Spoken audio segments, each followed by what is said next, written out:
Instructions to the candidates. You'll each have 1 minute for an opening statement, 1 minute for a closing statement, and 90 seconds to answer each question. The order for each is based on a randomized and equitable grid, and the numbers that you drew beforehand is also how you will answer the questions. But Paul will direct traffic, so you will be told when to answer. Timekeepers are sitting in the first row. When there is half a minute left on your speaking time, they'll hold up a card that says 30 seconds, indicating that you have 30 seconds to finish your answer. Please wrap up when you see the stop card. If everyone respects the time limits, the forum will end in approximately 90 minutes. Personal references about other candidates are out of order. Instructions to the audience. Please turn off your cell phones and beeping watches now. Please remain quiet throughout the forum and hold your applause until after the closing statements. You're encouraged to submit questions for the candidates on the provided index cards now or throughout. If you have a question, hold up your card and one of our members will collect them. We will review the questions for legibility, clarity, and applicability to all the candidates. We will use as many questions as time allows, sometimes combining similar questions, striving to cover a variety of topics. If you don't hear your particular question, it could be combined with other similar questions. And now I'll turn everything over to Paul Mark. Thank you.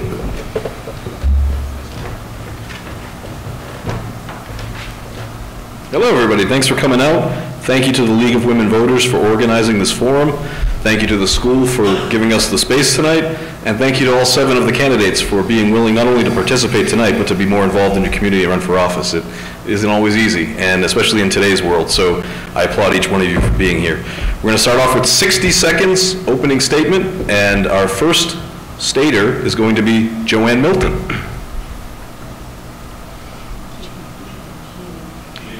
Jean, even better. My first, we're going backwards? This is a matrix. So as I call you, you're not all going to answer every question. Okay. But you are all going to make a statement. Thank you very much. I thought I was number 7 and going last. But anyway, I'm Jeannie Milton, and I am running for re-election to the school committee. I have served the last 4 years. The first 3 years, anyway, are a major growth and learning what being on the school committee is all about, which includes respectfulness for other members and the community, and striving to what is best for the children in our district. There are 2 issues that I'm very sincere about. Number 1 is continuing the positive changes that have occurred, such as recognition of the, excuse me, I've got to check my note here, recognition of the Parents Sports Booster Club.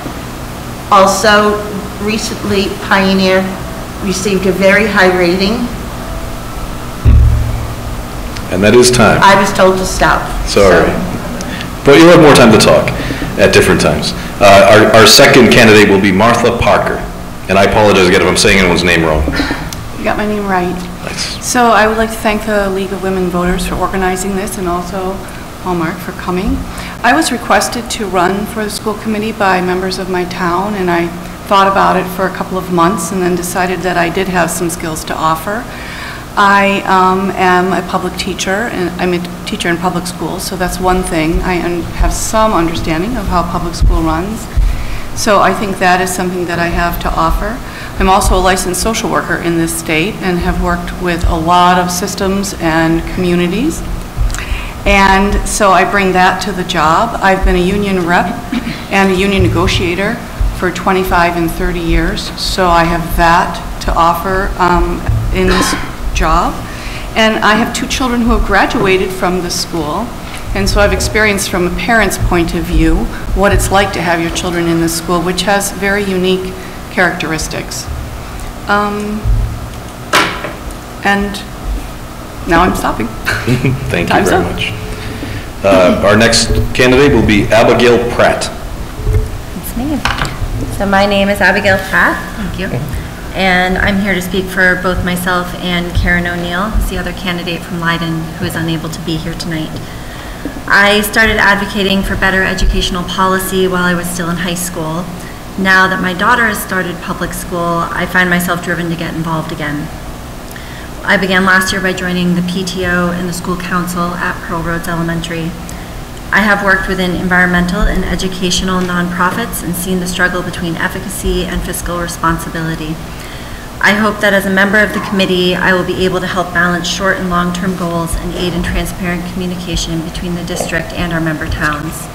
There's been a lot of talk about how the school committee members communicate with each other, the towns, and the public. Although I am new to local politics, I am familiar with nonviolent communication, consensus process, and Robert's Rules of Order through my work in various organizations. I will be an active participant, prepared to hold our district to high standards and weigh all decisions carefully. Thank you.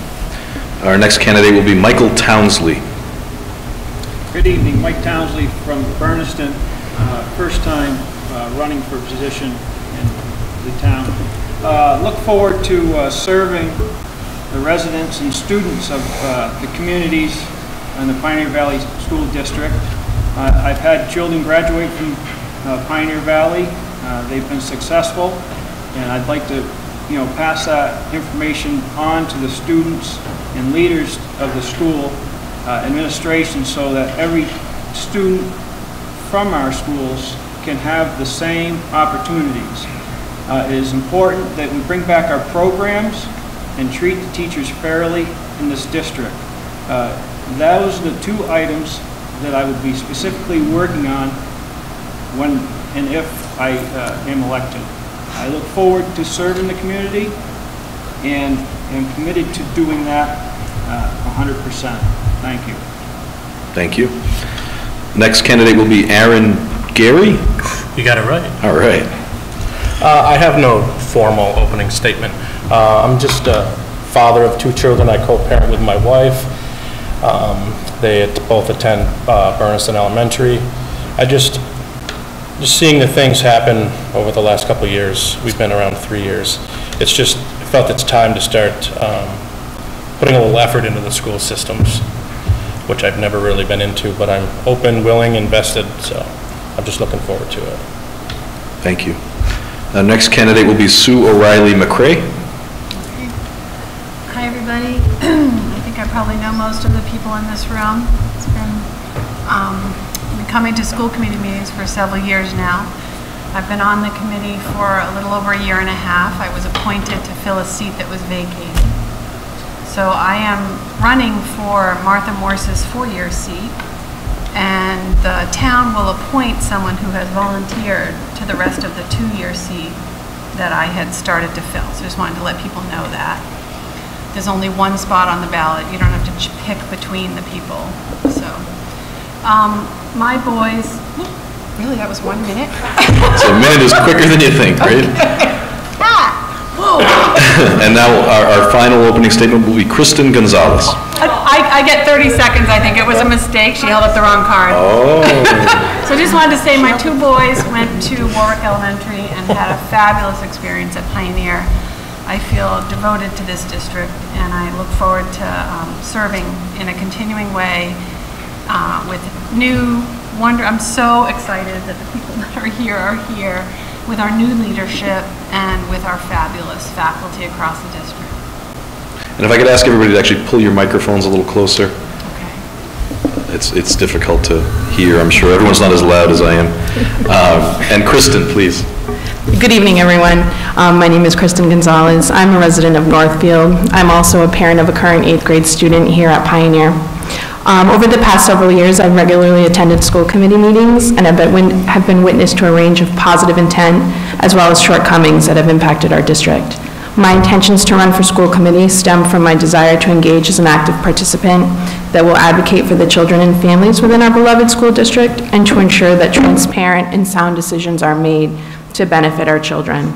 I look forward to answering many of your questions this evening. And that's it. Thank you. Thank you very much. All right, so now we're moving into the questions, and just to reiterate, it's going to be 90 seconds per question, and not every one of you will answer every question that gets asked. So to be prepared, the next question will be going to Martha, Abigail, Aaron, and Kristen. What do you feel you can contribute in your role as a school committee member, and on what subcommittee do you see yourself best serving, given the challenges that lie ahead for our district? And we'd like to start with Martha, please. Okay. Well, I grew concerned with the changes that were happening in the school over the last 3 years and started attending meetings, so I feel like I have some history with the unfolding of things that have happened. So that's one thing, is just having some history. The second thing is I like to be a consensus builder on problem solving and working in groups. And I think that bringing unanimity to decisions is a goal of a group like this, and being clear on the foundations of what you're working on is one of the things that we, the school committee, would need to be clear about, so that that's what they can project in their decision making and they're working with the community. In addition, we're sort of at a crossroads. Many good things are happening and there's a lot of momentum, but we also need to come to terms with some changes, thank you, in our resources and for the future, so that we can make good decisions for the children and transparently share those with the community, and also be actively interested and working towards getting information from the community so that we can have good information to base our decisions on. And that's one of the important things that I think people in this position can do for the school, and that's what I would like to do. Thank you. Same question to Abigail, please. All right. This is fine.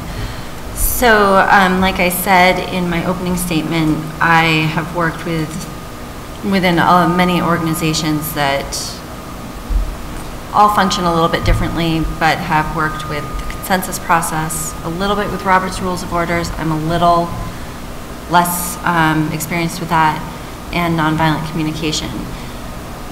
And communication is one of the big things that I've seen break down at many of the school committee meetings that I've gone to. And that's one of my bigger focuses. I am a person who does a lot of research, and with that comes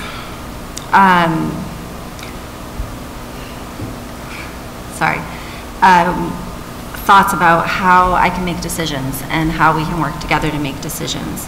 So it's my goal to listen to many points of view, gather as much data as possible, and look at both the short and long-term effects of the decisions we make. I also really believe that no matter what my personal beliefs are, any decisions the school committee makes need to be upheld, and I will uphold them even when I disagree personally. You also asked about subcommittees. I'm particularly interested in curriculum and personnel and the policy subcommittees. Thank you. Same question to Aaron. Would you mind repeating that? Yep. What do you feel you can contribute in your role as a school committee member, and on what subcommittee do you see yourself best serving, given the challenges that lie ahead for our district? I think I'd be being a little dishonest if I attempted to answer what I could bring to the table. I have a lot to learn. I actually looked up the district agreement and policies and procedures for the school, and it was about 1,033 pages. So there's a lot for me to learn. I can only be honest and open about that. So I'd love to be part of the budget committee and just to follow the finance part of the school district. That seemed to be a big part of the issues that I've seen since we've been here. That's all I really got. Thank you. And Kristen, same question. Currently, I'm employed as a social worker. In the past, I've been a teacher and an administrator. I feel that's important to bring to the table at this time, as I'm familiar with the process within the public school district. I also hold certification in the management of nonprofit, so I am very familiar with budgeting, writing grants, and implementing those budgets. I think it's important to bring to the table transparency and rebuild trust within the community in order to move forward in making the decisions that need to be made to grow positively for the children. As far as subcommittees that I would be interested in would be curriculum and personnel, as well as the policy subcommittee. I have read the district agreement. I have read all of the policies within the PVRS district, so I have familiarized myself with that. And I look forward to hopefully bringing my background and expertise to the table for the district. Thank you. Question 2, and this question will be going to Sue, Michael, and Jeannie. Do you feel the way the current meetings are run are effective for all stakeholders? Why or why not? And we'll start with Sue, please.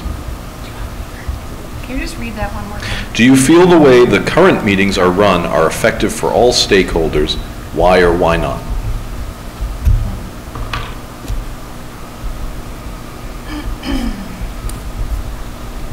This gets right to the heart of it, doesn't it?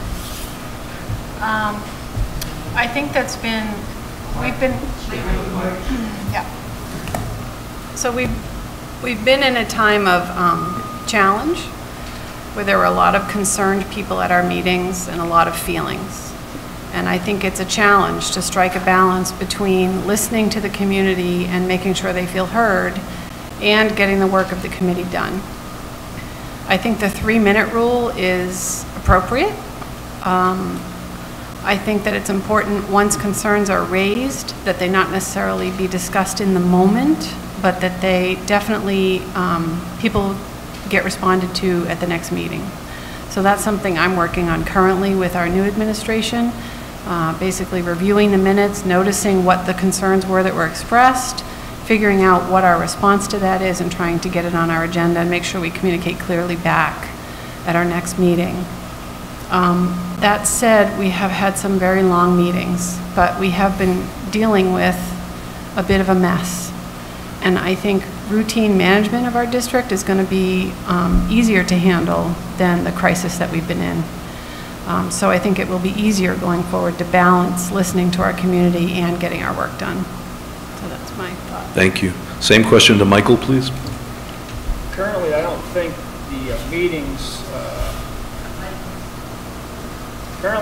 the meetings are working to the full advantage to the committee or to the public. And one example of that would be that when you have multiple documents that aren't numbered, it's troublesome for people to follow along and be on the right page of those documents. With today's technology, I think the use of PowerPoint presentation would clear up a lot of the issues during the meetings so that people can correlate what they're seeing that's in their hand paperwork-wise and what's on the screen that's being presented. Also, the item agendas that are presented need to be time managed and not get carried away with spending too much time on one item during a meeting and ultimately wasting more time because you just get carried away with argument, which is not beneficial to anybody. So with that being said, the members need to work together and function as a group and not go off on 45-minute arguments over one agenda item. I think we need to manage our time on each item in the future and use a PowerPoint presentation to make it clear to the public and the committee members that are there working. Thank you. Thank you. And same question to Jeannie, please. Oh, last but not least, I guess. I agree with Sue. This is certainly bringing some of our issues up front that we've been trying to work on. We need to be there. We definitely need to remain transparent. And I think that's one of the reasons that we have had such long meetings, is to maintain a high level of transparency, maybe a little too high. The other thing is, this year, norms for the school committee were developed and accepted, and that's so that there's respect for each other member of the school committee plus of the audience that we have. we need to limit the amount of time that comments from the community, the length is. Otherwise, we could be going on and on. We also need to limit to one discussion. In other words, if one person has an issue, another person shouldn't be bringing up that same issue. And respect definitely among the school committee members is a major issue and needs to be improved on.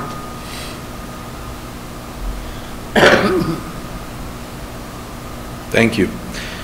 Moving on to question 3. This question will be going to Martha, Aaron, Kristen, and Michael. What is your stance on district consolidation and/or redrawing of district lines? And we will start with Kristen. Could you repeat the question one more time, please? Yep. What is your stance on district consolidation and/or redrawing of school district lines?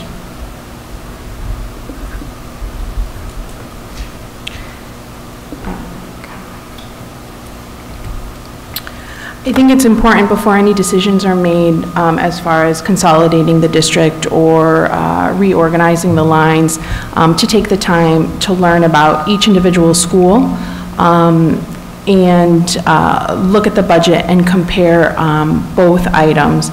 I think that there has to be a lot of research done and obtain a lot of information. That way the school committee can make an informed decision ultimately that meets the community's needs as well as meeting the needs of the children.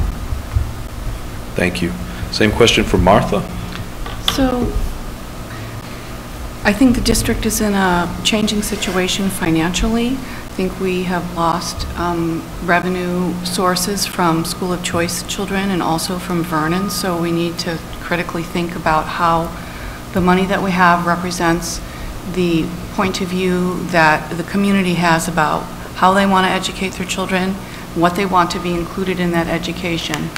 And I would hope that we would be interacting with the community in a transparent way to get that information through forums, through surveys, etc. So we have a good idea about what the community would like to be included in their learning community and how we are going to put that forth in our schools.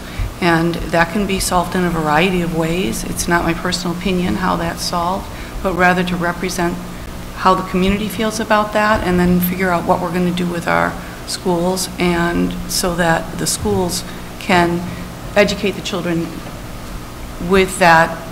I got 30 seconds. So the schools can educate the children up to the standards that the community would like. And that's what I intend to do, to get that information and be transparent. It's going to, if we have to close schools, it's going to be a painful process, and we need to hear that and be able to respond. And it's going to be a little bit time consuming. So I think we need to be ready to put in the time so we can be in agreement on what we have to do.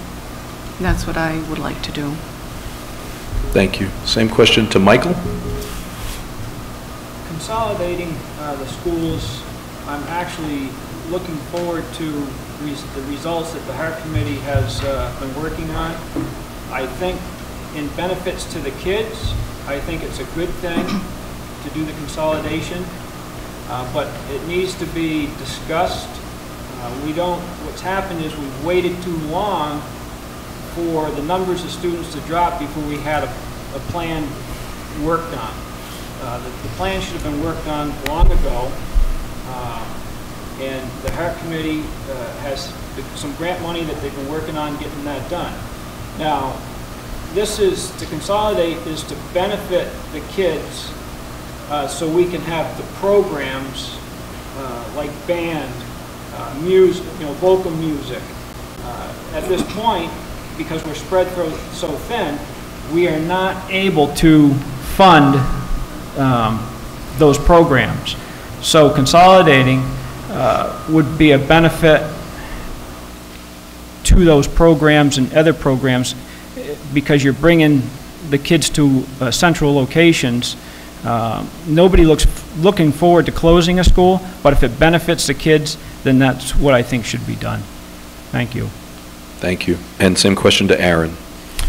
I don't think I can say it any better than everybody else said. If it's going to benefit the children, it's something we need to look at, and we're going to get the information soon, so I can't really elaborate anymore. It's pretty clear. If it benefits the children in the district, we should be leaning towards it. Thank you. Question 4. This question will be going to Abigail, Aaron, and Sue. How do you view your role as a school committee member versus the roles of town finance committee members and select board members? And how can these 3 groups work together to support each other and build a stronger educational experience for those they serve? And we'll be going with Aaron first, please. Could you repeat that? Yep. How do you view your role as a school committee member versus the roles of town finance committee members and select board members? And how can these 3 groups work together to support each other and build a stronger educational experience for those they serve? Well, this is all new to me, so I don't know how to answer that. I have a lot to learn, so I would be looking to learn and attending as many meetings as I can. It should be a collaborative group of people throughout the district and town, so I think it's a team effort, not he said, she said, or fighting back and forth that we've seen at, school committee meetings. It should be a collaborative between all the groups. That's really all I have to say. Thank you. Same question to Sue.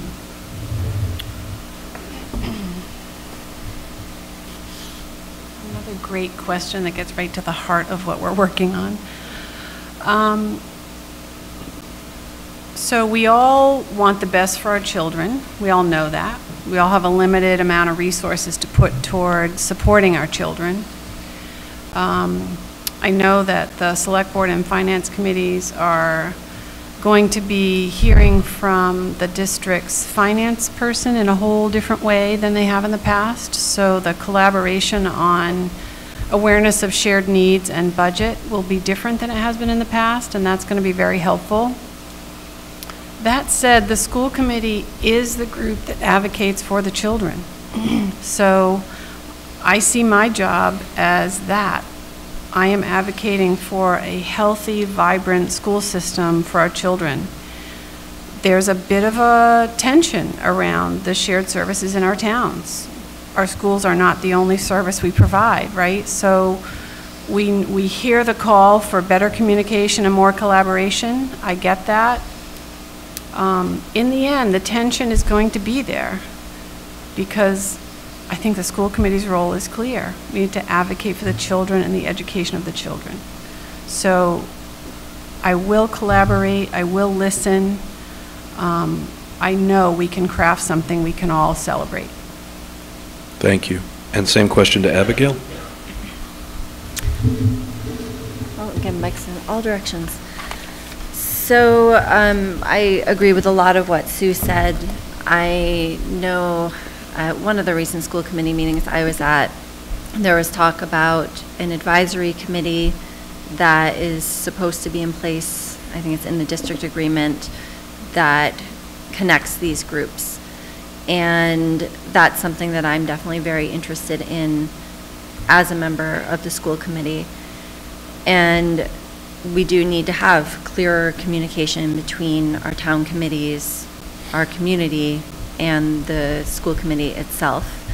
I am going to do that by attending as many meetings as I can and also gathering information. The Heart Committee is doing a great job with their grant to start that process, and we need to continue it. And it is our job as school committee members to advocate for the education for all of the kids in the district. And that's what I want to do, keeping in mind the needs of the town and what they can contribute to the district financially as well as population-wise. Thank you. Moving on to question 5, and this question will go to Kristen, Sue, Michael, and Jeannie. Do you view your role as a school committee member as a representative of the school district or as a representative of your town? And we'll start with Jeannie, please. Excuse me. I see my role as, can you repeat the question again? Yep. Do you view your role as a school committee member as a representative of the school district or as a representative of your town? Okay, my primary responsibility is to the school district, but I do keep in mind that we have to be open with the town and know that each town's finances are limited also. So to that effect, we have to work collaboratively to provide the best education for our students, because the students are our future. Thank you. Kristen, please, same question. I view the role, would view my role as a representative from the school district as the priority. The school committee should be representing all 4 towns, despite what town I currently live in. As a school committee, we're tasked with the responsibilities of making really crucial decisions, important decisions that are going to impact all of the students, despite whether they come from Northfield or Berniston. And therefore, my priority would be to represent the school committee and all of the children in all of the towns. Thank you. Same question to Sue, please. So I'm thinking back to when I was a parent of elementary age children, and my connection to my town and my school system was through my town school, and I was very identified with that school. Coming to the high school was a challenge. I missed the intimacy of Warwick. And over the years, I had 2 boys go through the school. They're 4 years apart, so it was a long process. I came to a very deep appreciation for the important link that the high school is in the district. I think without that experience, it must be hard for people to understand the importance of a district-wide perspective. And it wasn't until coming onto the school committee that I really started to struggle with the reality that I was a rep for everyone, that we are in this together, and that I need to think from a much bigger picture than just from my town. I know that there are people in town that will be distressed to hear me say that, because my town is struggling with the threat of a potential school closure. And a lot of the people that are feeling that way, I know, are parents who have never been to Pioneer or been through Pioneer. This is a fabulous district, and I want us to survive and thrive as a district. And I'm clear that that's my role. Thank you. And same question for Michael, please. I would definitely be representing the complete district. One of the things that I see in our districts is you got 4 elementary schools with 4 different levels of computers or programs and the like. And that bothers me, that some of the kids in the district are not getting equal access to the computer programs, or even doing the MCAS tests, the amount of computers that are available just to take a test. So representing the whole district, I am from Berniston, but I'm thinking of the kids that are not getting what they need because of limitations, whether it be in broadband or any access to the Wi-Fi stuff. The technology is not there in all the communities, and that's limiting these kids. So I'm not just representing Berniston, I'm representing all of the 4 towns and thinking of the kids that are not getting what they really need. And that's a priority.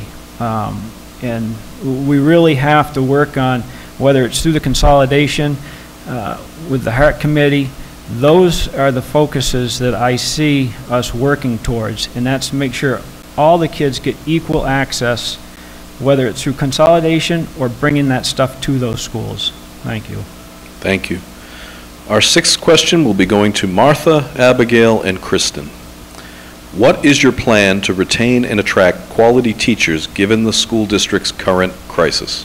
And we'll start with Abigail, please.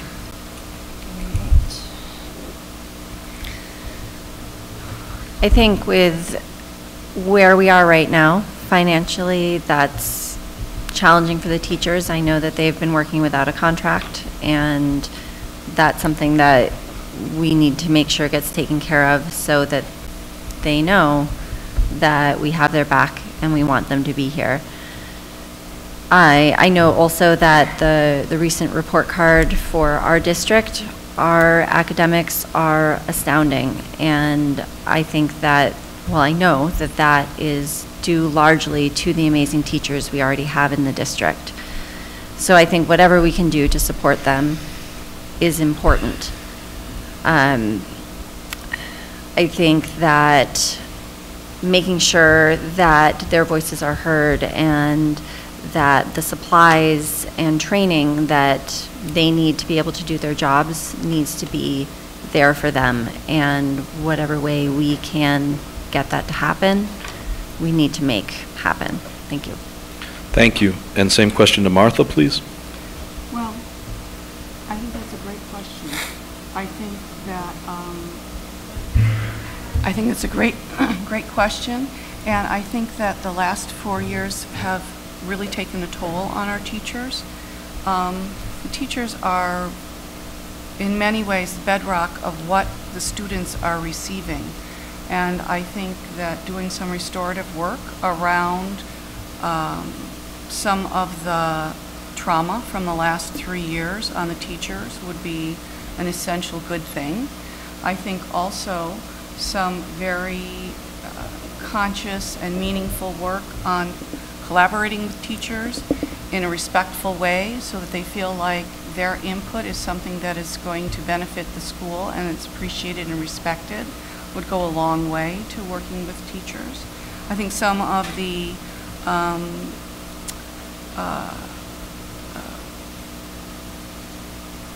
let me pass on that and come back to that. I think some of the work that the new superintendent has done in terms of having businesses come and offer support and training and resources might be attractive for teachers and for the school. I know that the school works around teaching the children through projects, and the more of those kind of resources that you have, the easier it is to engage in projects across grades and across subjects. And I look forward to this. We have nowhere to go but up. Thank you. And the same question for Kristen, please. First and foremost, I think it's important to ensure that teachers have a current contract, one that meets their needs and provides them with the supports so that they are able to teach the children in an effective way. In addition to that, I think it's important to provide the teachers with whatever supplies or programs that they may need to do that effectively. In addition, I think it's important that we look at the arts as well as our athletics programs. We have beautiful arts programs as well as some really great sports teams, and I think it's important that we build upon those, expand upon those, bring in additional programs. That way other students from other communities are attracted to come to Pioneer. I think in addition we need to work on improving and continuing to improve the morale and the school spirit within the school as well as in the community. The superintendent has come in, has done some amazing things so far, but I think the district as a whole still has a way to go so that they can be sure to meet all of the needs of the children and be the district I think that the entire community wants it to be. Thank you. Thank you. For question 7, we'll be asking Martha, Aaron, Michael, and Jeannie. What do you feel are the 2 biggest challenges or priorities facing the school committee this current academic year, and how do you plan to tackle these challenges? And we'll start with Michael, please.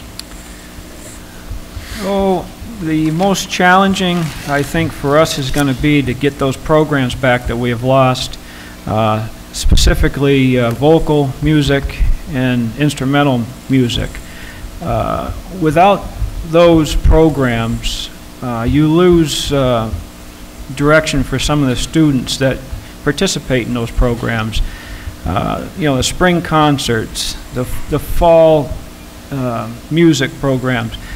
We need to get those programs back as soon as possible. You know, we're starting music 5th grade and 6th grade. It should be put back to 4th grade.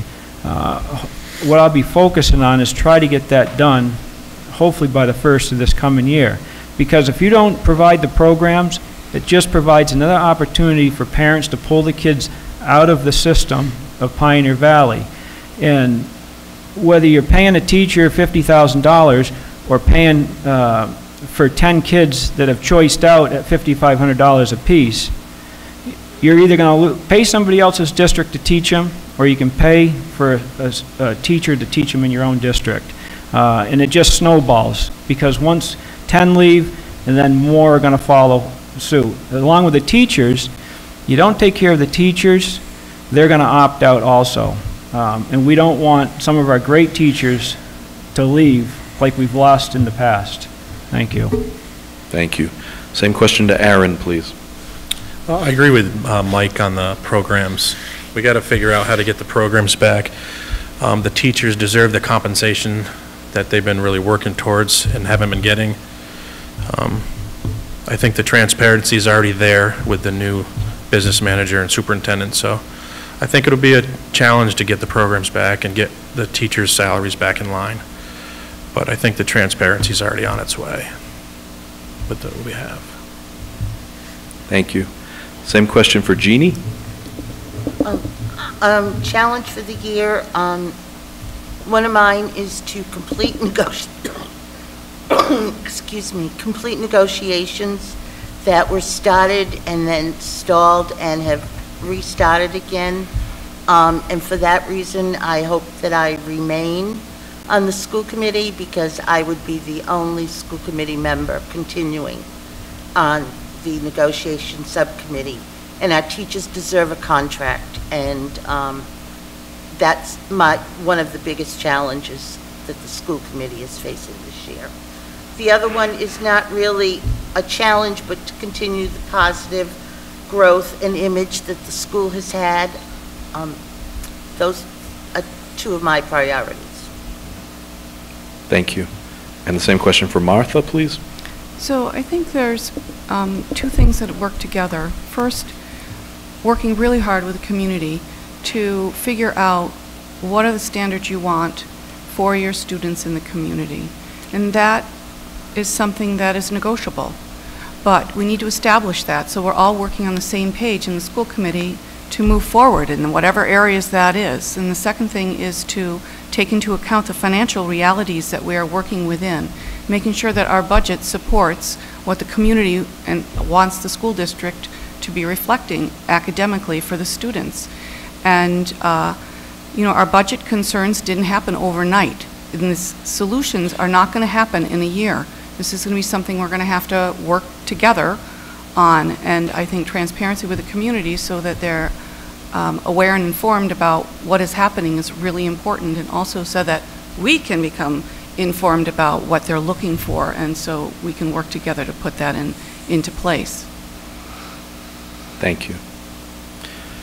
For our 8th question, we'll be asking Abigail, Kristen, and Sue. What qualities and behaviors should a school committee member exhibit, and how would you handle conflict within the board, with the administration, parents, or the public? And we will start with Sue, please. Definitely strong communication skills are required for this job. The willingness to keep talking even when you feel upset. One of the hopes that I have is that the trust among the school committee will increase, and that the new leadership that we have will promote consistent and shared communication and not factions, which I think got us into trouble in the past. You have to love the kids. You have to love this district. This group of people is so important to this district right now. And at the same time, we have to have relationships with all of you in the community. You have to feel listened to. You have to feel like you can come to us and that you'll be heard. It doesn't mean we'll always be able to satisfy everyone. but that we will always listen. I also want to be a school committee that listens to the concerns of our educators and are good problem solvers when there is a problem. I'm committed to that. Thank you. Same question to Abigail. So communication, first of all, is key, and having open dialogues with all stakeholders needs to be a priority. The community has concerns that need to be listened to, even if it does mean long meetings. And there needs to be respect between members of the school committee and between the members of the school committee and the town committees and the community at large. There are a lot of hard decisions that need to be made, and I know that it's impossible to please everybody all the time. And when it comes down to it, it's important and I think crucial for the school committee to remember that their job and their first priority is the kids in the district and what is best for all of them. So when we talk about consolidating the district, maybe those choices will be positive, maybe those choices will have to be made to close a school, maybe not. But we need to make sure that everybody's voices are heard and that in the end we're doing what's best for the kids. Thank you. For our 9th question, we'll be going to Abigail, Aaron, Michael, and Jeannie. Should school committee members consider each town's ability to pay for everything the schools want? And we will start with Abigail. I think that what the towns can pay is definitely an important aspect of what we can ask for in terms of the budget. And we have to balance that with what we know we're going to get from the state and then look for other revenue sources, whether they are grants or tuition from Vernon or school choice students, and make the best decisions we can with the most information that we can get. Thank you. Same question to Michael. Before you come up to the towns and ask for money, you have to determine what you need. And once you find out what you need, then a budget can be figured out. But just asking the towns to pay and pay and pay with no concrete information is not the way to go about it. I feel with the new administration, we'll have some more guidance on what the needs are and what the budget numbers are going to be required to cover the cost of operating the district. But the towns only have so much money. Some of them are at Prop 2.5 override limits now. So I think we really have to take a hard look before we ask the towns for any money without knowing what we need. So we have to figure out what the needs are, establish the budget, and if the need to go ask the towns is determined, then we can proceed to do so. But we just need to clarify what our wants are and needs, and then clarify what the numbers are. And I don't think that's been done in the past 3 years. There's been a lot of questions asked, but no follow-up. And I think that we're moving in the right direction in regards to dealing with the towns and the finance committees. Thank you. Thank you. Same question to Aaron, please. I agree with Mike. I think there's going to be there's a lot more transparency for the towns. The last bunch of meetings I went to in the past, there were just so many figures thrown around and no one really knew what figures were actually needed. And it was just, it was amazing. It was astonishing. So I think going to the towns for random money without any answers or transparency is a big issue. But I think moving forward, I think it's going to be a lot better. It seems that way now. That's all I really have. Thank you. And same question for Jeannie, please. Could you repeat the question, Yep. please? Should school committee members consider each town's ability to pay for everything the schools want? What the schools want and what is necessary can be quite different. The bottom line would be, what do the students, what are the necessities to educate our students in this world at this point? The towns have limited resources, just like the school committee does, and to propose a budget to the towns that may have a little bit of excess can be done, and then negotiating for what the necessities would be. But definitely, we have to take into consideration what the town's abilities are, given today's financial status. Thank you. For question 10, we'll be going to Abigail, Aaron, and Sue. What changes will you make to ensure that the public's voice and opinions can be heard, and how their suggestions will be taken into consideration? And we'll start with Sue, please. Well, I talked a little bit about that. I believe in the citizens' concerns portion of the meeting. I believe in keeping it to 3 minutes to try to be timely, and I believe in the school committee's need to be responsive to those concerns, to not just have them heard and then not addressed. I appreciate that our local newspaper tries to stay on top of our situation and communicate that out to people.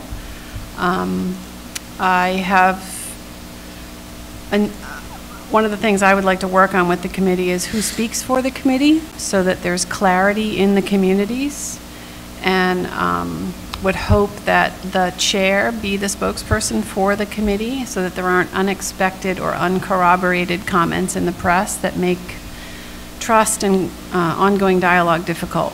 So that's something I would like to work on.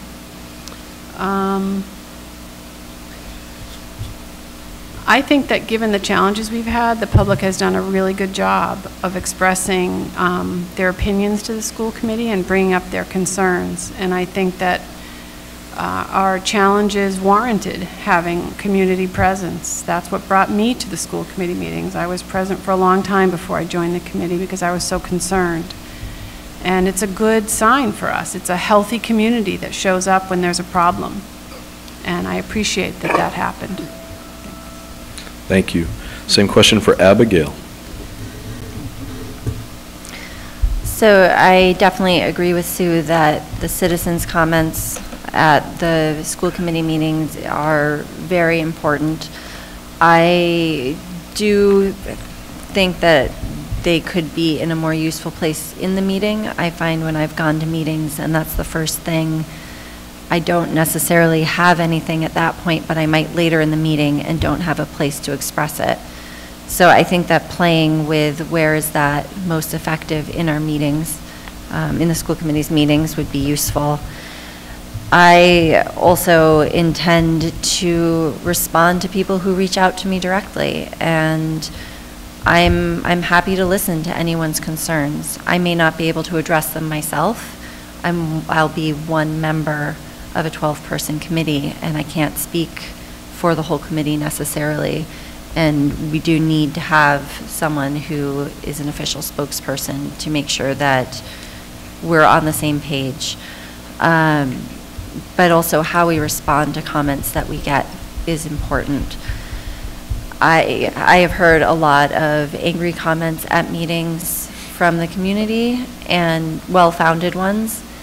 And I've heard a lot of defense from members of the school committee too. It's hard to sit up there and listen to that, but there needs to be a place for people to express their feelings. Thank you. And same question for Aaron, please. Could you repeat the beginning of that, or the whole question? What change will you make to ensure the public's voice and opinion can be heard, and how their suggestions may be taken into consideration? I think the it's not an individual's ability to change something. I think the committee needs to come up with a new process or adjust the process on how we take citizens' concerns. I've gone to a few meetings, and it just doesn't seem like the citizens are heard. They say what they need to say, and it's kind of moved on from. So there needs to be some process change on how we acknowledge the citizens' concerns, because it just, I can't imagine anybody feels acknowledged when they just stand up to the mic and say their feelings, and then they moves on to someone else. It's not a real intimate situation. So I think the whole process needs to be addressed, for sure. I myself wouldn't make the change. It'd be a collaboration on the committee. Thank you. Our 11th question will be going to Martha, Kristen, Sue, and Jeannie. Please give your position regarding school resource officers.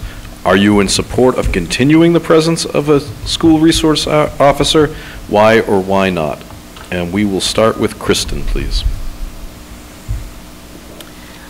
I am in support of having a school resource officer within our school district.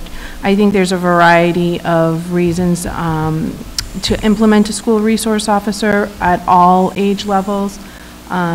Safety is most important, I think, on everyone's mind, and that is one thing that the school resource officer is tasked with.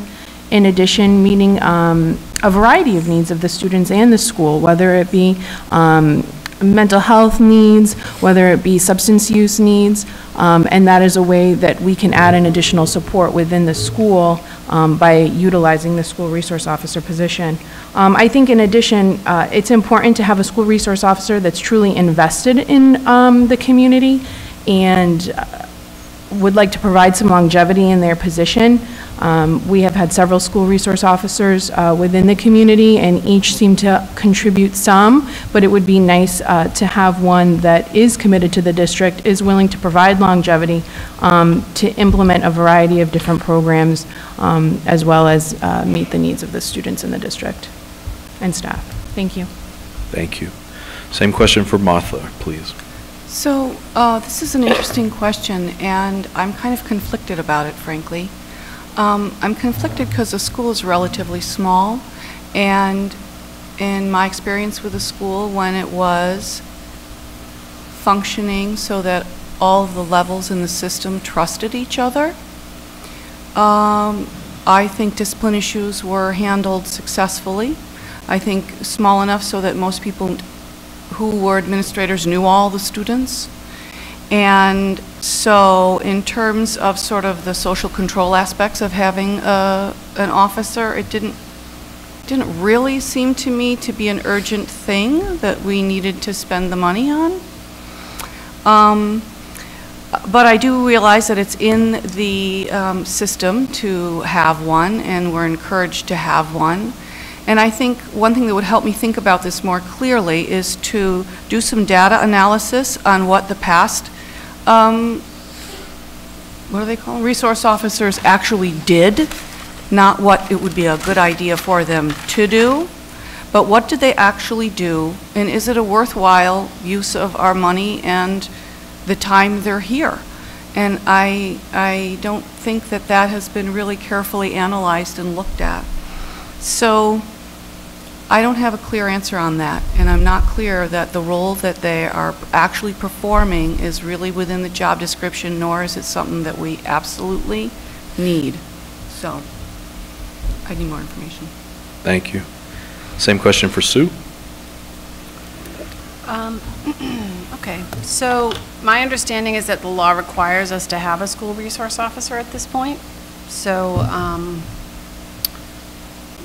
that's something we'll work on together. I was not in favor of it when it began. I really prefer within schools that there be a social justice model where the community figures out how to handle its problems. I'm concerned about the court system getting involved too soon in young students' difficult behaviors. I really think it's more appropriate for parents and school personnel to be working on that at the high school level unless it's really, really problematic. I know that there are advocates in our community for this who cite, I mean, I'm an educator. I have to take my preschoolers through school lockdown drills regularly. And it's traumatizing for me every time I have to do it. And I do it. And I've found a way to do it in a developmentally appropriate way. I don't know that the school resource officer is the answer for that. That said, it's here. What I want is for the community to collaborate on hiring. I want the community to collaborate on the job description we all agree the officer is going to do. And I want to know what the curriculum is that the officer is going to implement. Thank you. And same question for Jeannie, please. I am definitely in favor of a school resource officer. I'm not going to look at the negative reason that they would be here. I'm going to look at the positive reason, and they can develop a positive relationship with the teenagers. It's my understanding the resource officers in the past have also gone into the elementary schools, which is another aspect for positive, a positive influence and a positive relationship of our students with law enforcement. Sue mentioned lockdown. Unfortunately, this is where our world has come to, and the lockdowns that are done periodically in all the schools is vital, so that it does, if it does actually have to happen, the students aren't totally new to the aspect. In the past, the school resource officer has also done, we were very lucky at one point that we had a resource officer that could do CPR training. Also, they would be available for first aid if needed. And so my own position is a resource officer is can be an advocate for the students and a positive influence. Thank you. Our 12th question will be going to Aaron, Kristen, and Sue. No, I'm sorry, Aaron, Kristen, and Michael. What do you think about sharing administrative positions and cost sharing with other school districts? And we will start with Aaron, please. I'm going to get beat up for this one. I think if it's an opportunity to save costs and it's going to help us get the programs back, it needs to be looked at. It's not an individual feeling. It's just something that we'll need to address. It needs to be addressed. Again, I don't have a lot of personal, individual feelings on certain topics, but this topic, it needs to be addressed. The budget's thin, and it just needs to be looked at. That's all I got. Thank you. Same question for Kristen, please. I think before a decision is made to do cost sharing with other districts or with administrators, it's important to obtain the information that's been completed on the current studies that has been going on between the HEART Committee. And I think it's important to realize that every district is facing its own struggles right now. And if we were to pair up with the district, I would not want another district's struggles to become our struggles. I think we can gather that information, make a decision that's best for our community. We are a great community. We have our own strengths that we are known for. And I think to tie ourselves into another district would be, too quickly, would be detrimental to us. So I think there's more information that needs to be obtained and shared within the community to see if it would actually best meet our needs. Thank you. And same question for Michael. I look at the cost sharing as a struggle because the schools individually are struggling. So trying to work with multiple districts or even one other districts when they're having their own fiscal problems, and then you either add ours to it or theirs to ours, it's the finance committees from the towns have trouble getting the numbers that they want to see accurately, and that takes time. If you add somebody else's administration to work on our setup, I just don't see it being feasible unless it was, I mean, it's going to be a difficult struggle to get that in place. You can do studies, but until it's implemented, I just don't see it happening. I mean, schools are trying to take care of their own problems and trying to do the cost sharing. I just don't see it happening. You can't do it. I just don't see it happening. So the way it's currently being done, that's the way I would probably continue to see it happening, unless somebody come up with something super that could turn me the other way. But I'd just assume take care of our own administrative stuff in-house. Thank you. Thank you. Our next question will be going to Martha, Abigail, Sue, and Jeannie. Should all school committee members be knowledgeable about the budget, and what are the best ways to monitor finances while improving the quality of educational offerings? And we will start with Jeannie, please.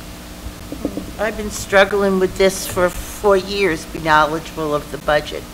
The budget is extremely complex, and it certainly would be the budget subcommittee's responsibility to educate the rest of the members of the school committee regarding the budget.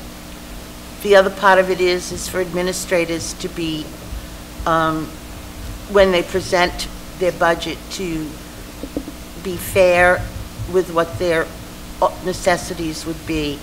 And the whole school committee would have to be knowledgeable about the budget in order for them to make a decision about moving forward and proposing a budget to the towns. Thank you. Same question for Martha. Can you repeat the question, Yep. please? Should all school committee members be knowledgeable about the budget, and what are the best ways to monitor finances while improving the quality of educational offerings? So, I think this has been a really severe weakness that we have been struggling with as a school district. The checks and balances in the administrative system were not able to function. So I have figured out that it's really important to have a financial director who's knowledgeable of all the ins and outs of the budgets and can talk about them clearly. So I think that's one thing that we have now in place, and is really essential to grasping the budget.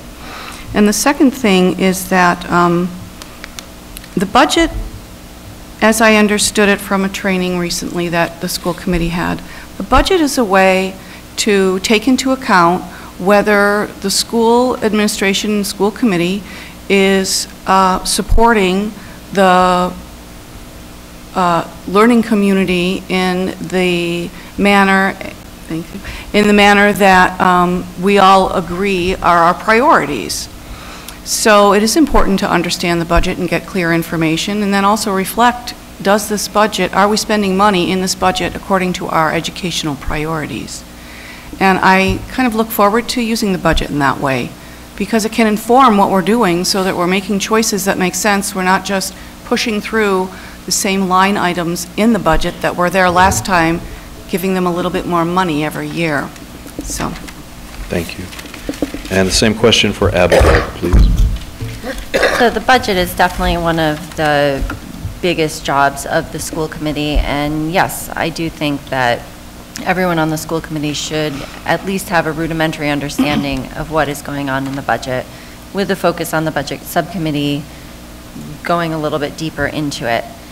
And I think that our current director of finance is doing a very good job of making sure that the school committee has that information at each meeting, so that we can monitor the budget in real time and then use it to improve our educational offerings. And things that we definitely need to look at with that are, is what we're doing sustainable and affordable? How will this serve our student population? How will we implement the changes we want to make? And what can we learn from other districts who are in similar situations? I think that's good. Thank you. And same question for Sue, please. I'm sorry, but can you read it one more time? Yep. It's a multi-point question. Should all school committee members be knowledgeable about the budget, and what are the best ways to monitor finances while improving the quality of educational offerings?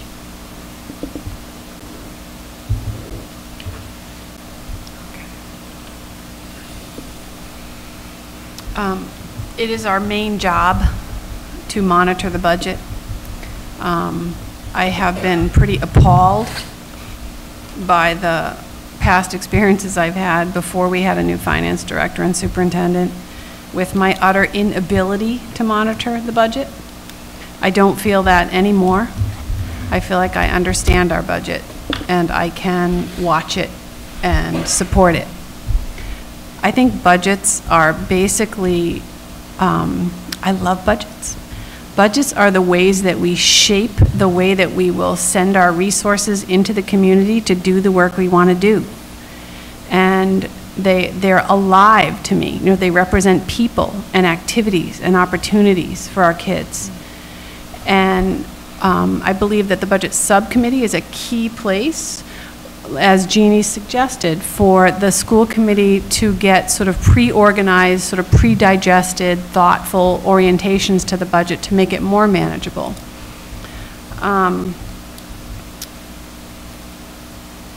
We had a recent training with the Massachusetts Association of School Committees. It became very clear.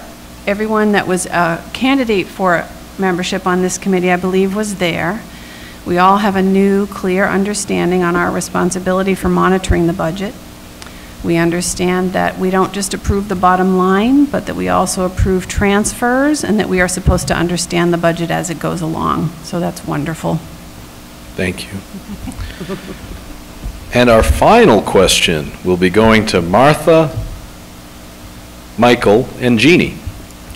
What is your vision for improving academics at PVRS so that we can retain students who may be considering a private or charter school? And we will start with Michael, please. I would like to see the programs increased, the programs that have been eliminated,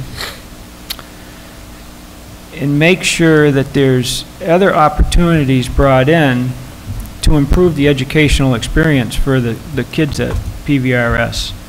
I think the new superintendent has a vision of where he wants to go, and I think the school committee needs to assist him in doing so. We may not always agree with the same vision, but we need to work to a common goal, and that is to make sure that the kids get what they need. Not delaying replacement of teachers for different academic parts of the school. We need to make sure that things are taken care of in a timely fashion when it comes to replacing teachers. The teachers are the foundation to a good education for these students. And if you don't provide it, they're going to leave, and you're going to be paying somebody else's district to teach them. So you're better off to spend the money here than send it elsewhere, because you don't have a choice when they leave. You have to pay. You can make the decision yourself to have it taken care of in your own school. Thank you. Thank you. Same question for Jeannie, please. We currently do heterogeneous grouping for our students, which has proved to be a definite benefit for our school system. My one concern is that the students that are kind of in the middle of the heterogeneous group need a little bit more encouragement. I think most of those students could achieve higher levels on their testing, their knowledge, if given a little bit of positive encouragement and etc. That does not take away from the opposite ends of the spectrum, where you have students that very easily succeed and are very driven to succeed, and then you have students that require a moderate to a large amount of help that need to succeed at the same level. So going forward, I I believe we should continue with the heterogeneous grouping, and that the teachers be given some assistance in dealing with all the different level factors that they have in their classroom, because that's a very difficult thing for the teachers, I'm sure, to know which children have IEPs and need a little bit more help, which children are succeed very well and are very driven, and then the ones in the middle. So that's possibly one area that the teachers would have a little bit more education. Please. Thank you. And same question to Martha. Can you repeat it? Yep. What is your vision for improving academics at PVRS so that we can retain students who may be considering a private or charter school? So, I feel like I'm going to repeat myself a little bit, but I think the first thing is to manage the budget so we know how much money that we have to deal with to promote our programs. The second is to try to be seeking out from the community how we're going to shape our educational experience, because if we can get a unified vision for what we want that to be, then that is what we can promote through our budget, and that's what we can talk about with the community at large. I mean, we have some very unique things at the school. The heterogeneity that Jeannie was talking about was one of them. The size of our school was another one of them. And, you know, this didn't happen overnight that we got into this budget issue. So I think we have to give ourselves a little bit of a timeline to also work towards these things. In addition, we have to stabilize our teachers with getting a contract established so they're interested in staying here and they know how much they're going to be paid. That is really important. I think also if we can continue to work on reestablishing trust with teachers so that they can be invested in the academic arena, they will do anything you ask them to do. They will do more than you ask them to do if they feel respected, if they can collaborate, and if they can trust the administration to trust them. So I think that's part of the restorative work that we have to do as a community. But, okay, I'm done. Thank you. Each candidate will now have a 60-second closing statement. And I have to point out that Abigail will actually get 2 minutes because her second minute will be used to read a statement for someone who wasn't here tonight. Mm-hmm. Okay. And we will begin with Kristen, please. I'd just like to thank the League of Women Voters of Franklin County for organizing this forum this evening. In addition, I'd like to thank the community for taking your time to come out and ask these very important questions of the panel in order to make a really informed and important decision. It would be an honor to serve this district and play a crucial role in ensuring the future success and growth of our schools, and in doing so with transparency, trust, and positivity. So, thank you. Thank you. Next statement will be Sue.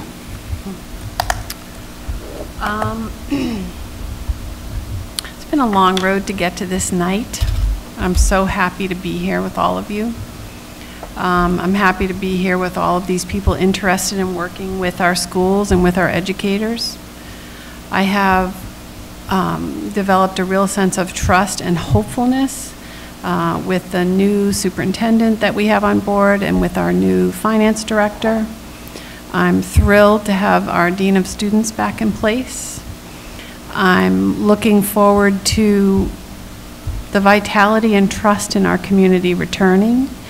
And that said, we have challenging decisions to make together, so let's stay positive. Thank you. Next statement from Aaron, please. I think, as I stated before, I don't really have any prepared closing statement. In the event I'm chosen, I'm just vested. I have 2 children in the community. Sorry. I'm eager to learn. I'm willing and able. That's all I really have. I'm just vested in the community. Thank you. Next statement from Michael, please. I'd like to thank the community for coming out tonight. Paul Marks, the League of Women Voters. Looking forward to serving the community and looking for a sustainable future for our children in the educational process. Thank you. Thank you. Next statement from Abigail, 2 statements. All right, statement 1. So first of all, thank you everyone for being here tonight and for putting this on. The goal of the school committee is to help facilitate the best education for our students while acknowledging the challenges of tight budgets. I want to see the committee get back to balancing what is best for our students with their current drive for fiscal responsibility. I attended the budget training that Sue spoke about earlier, and I have met with the district's director of finance to better understand the financial documents the school committee reviews at its meetings. With the help of the HART committee and the Efficiency and Regionalization Grant, we are getting the information we need to be able to move forward and bring our district back to a place known for its excellent education instead of its financial crisis. We have many options on the table right now and a lot of work to do. That's statement 1. And so this is from Karen O'Neill, the other candidate from Leiden. So she is a 23-year resident of Leiden. She has 42 years experience teaching, including public, private, middle school, high school, night school, and summer school, and taught for 20 years here at Pioneer in the science department. She retired in 2014. She has attended all but one school committee meeting since May of 2016 and several subcommittee meetings as a concerned citizen, and has a child who attended Pearl Roads, Berniston, and Pioneer. She believes communication is key, preparation for and attendance to meetings is vital. The school committee members should carry out their responsibilities in a respectful manner. Advocacy for quality education for all students is the major focus. Decisions of the school committee should be in line with the mission and goals of the district and of the individual schools. All stakeholders in relation to policy, curriculum, instruction, and financial support changes should be given opportunities to express their views and concerns.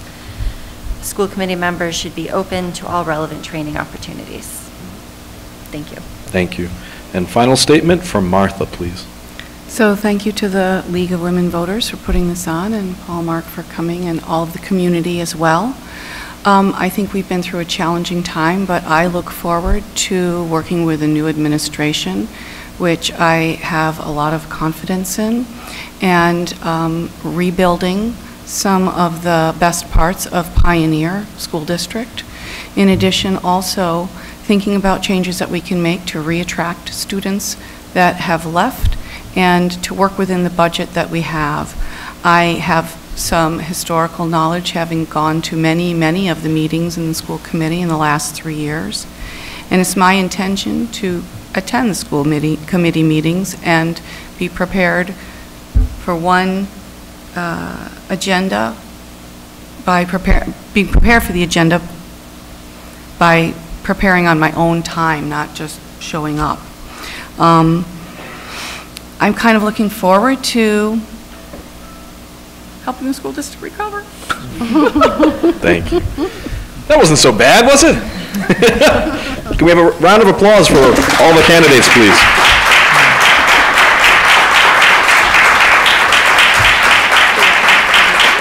Thank you again to each one of you for being willing to serve. Yes, ma'am. Do I get a closing statement? Yes. Yeah, I guess you do, if you didn't already. You didn't. No, there you go. Mention my name. Jeannie, I got your name wrong to start, and we skipped you to I end. hope I can do a closing one better than my opening one. Certainly, I want to thank everyone who attended tonight and given up time with your families to be here. Thank you to the League of Women Voters and to the PVREA for collaborating to help this come forward. We definitely are at a threshold of change for the better. I'm going to be positive. I think sometimes at school committee meetings there's been a lack of positivity that we need to continue and go forward with being positive. And also, I welcome all of these new people that are seeking to become a part of the school committee, because there are benefits to retaining old members and also voting in new members so that new ideas can be meshed with old ideas. Thank you. We have another round of applause for these candidates.